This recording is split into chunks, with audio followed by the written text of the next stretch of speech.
Assalamualaikum warahmatullahi wabarakatuh. Alhamdulillah. Alhamdulillah rabbil alamin wa bihi nasta'in ala umuri dunya waddin. Wassalatu wassalamu ala sayyidil mursalin sayyidina wa habibina wa syafi'ina wa qurrati a'yunina wa nuri qulubina maulana Muhammad habibi rabbil alamin wa ala alihi wa sahbihi ajma'in. Amma ba'd. Ikhwani hafizakumullah. Sebagaimana yang kita jelaskan pada video yang lalu, ada 4 golongan yang dikatakan oleh para ulama tidak akan mendapatkan ampunan di bulan suci Ramadan.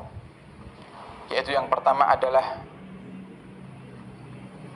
al-aquli walidayh, yang kedua adalah qati'ur rahim, dan saat ini kita akan bahas yang al-aquli walidayh, yaitu durhaka kepada kedua orang tua.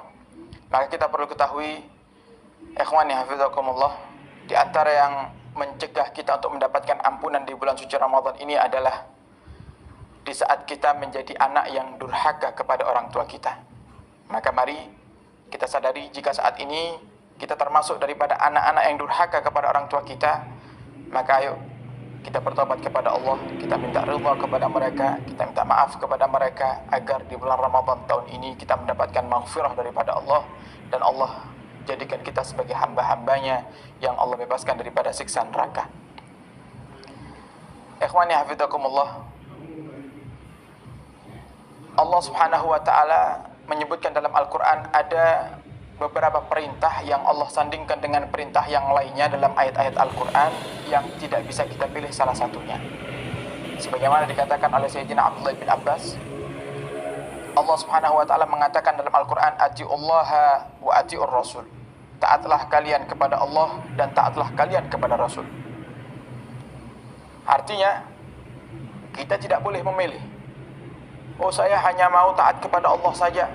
Saya tidak mau taat dengan Rasulullah. Saya tidak mau dan saya tidak percaya dengan hadis-hadis Nabi Muhammad SAW. Maka taatnya kita kepada Allah Subhanahu wa taala Allah tolak, tidak Allah terima. Artinya, di saat kita taat kepada Allah, maka kita wajib untuk taat kepada Nabi kita Muhammad. Dan di saat kita taat kepada Nabi kita Muhammad, secara otomatis kita taat kepada Allah Subhanahu wa taala. Kemudian yang kedua, ikhwani hafizakumullah, Allah katakan dalam Al-Qur'an, "Aqimus shalah wa atuz zakah." Dirikan salat, tunaikan zakat.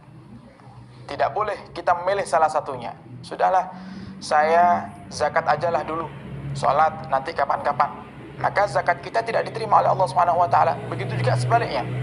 Oh, salat kita ngerjakan, giliran zakat atau waktu zakat tiba, kita katakan sudah, yang penting saya salat dulu, saya istiqamahkan, nanti zakatnya kapan-kapan saja. Salat kita tidak diterima oleh Allah Subhanahu wa taala.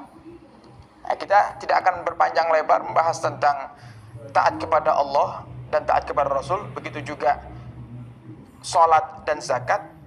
Yang kita jadikan poin adalah yang ketiga, yaitu Allah katakan dalam Al-Qur'an, "Washkurli wali walidayk." Bersyukurlah kepadaku, kata Allah, dan bersyukurlah kepada kedua orang tuamu. Tanpa kita sadari, Allah Subhanahu wa taala telah memberikan kepada kita kesempatan, dan itu pasti kita kerjakan, yaitu bersyukur kepada Allah Subhanahu wa taala dalam sehari 5 kali. Maka di saat kita bersyukur kepada Allah sehari 5 kali, maka kita wajib untuk bersyukur kepada kedua orang tua kita sehari pun juga 5 kali. Nah, bagaimana caranya? Di antaranya adalah dengan kita mendoakan mereka. Dan ini bagi Anda, ikhwani hafizakumullah, yang mungkin ada di antara Anda orang tuanya sudah meninggal dunia, maka wajib bagi Anda untuk mendoakan orang tua. Dan itu adalah salah satu cara bertobatnya kita anak yang durhaka ketika kita pernah menyakiti hati orang tua. Di saat ini orang tua sudah meninggal, maka tugas kita adalah dengan mendoakan mereka. Itu adalah bentuk taubat kita dan bentuk berbaktinya seorang anak setelah wafatnya kedua orang tua. Oleh karenanya, karena kita setiap hari bersyukur kepada Allah dengan salat 5 waktu sebanyak 5 kali, maka tidak boleh kurang kita mendoakan orang tua sehari pun juga 5 kali. Dan itu bisa kita siasati sebagaimana yang diajarkan oleh para ulama. Ketika selesai azan, kita baca doa azan, kemudian kita tambah dengan Rabbighfirli wa liwalidayya 5 kali, dan kita akhiri dengan warhamhuma kama rabbayani shaghira. Uququl walidain, durhaka kepada orang tua adalah dosa yang besar. Sampai Nabi kita Muhammad SAW beliau mengatakan, kullu dzunub yaghfirullahu minha ma yasha illa uquqal walidain. Semua dosa akan Allah ampuni menurut kehendak Allah kecuali durhaka kepada orang tua. Fa innahu yu'ajjiluhu li sahibihi fil hayati qabla al mamat. Karena durhaka kepada orang tua, dosa durhaka kepada orang tua akan Allah dahulukan, akan Allah percepat ketika dia masih hidup sebelum nanti dia mati. Artinya orang-orang yang durhaka kepada orang tuanya, anak-anak yang durhaka kepada orang tuanya akan Allah siksa di dunia dan di akhirat. Sedangkan dosa-dosa yang lain, mungkin saat ini kita pernah berbuat dosa dan kita belum istighfar, kita belum tobat, nanti siksanya akan kita dapatkan di akhirat. Tapi terkecuali untuk uququl walidain, durhaka kepada orang tua, kita akan dapatkan siksanya di dunia dan di akhirat. Artinya siksa itu bisa berupa musibah untuk kita, masalah yang terus bertubi-tubi datang.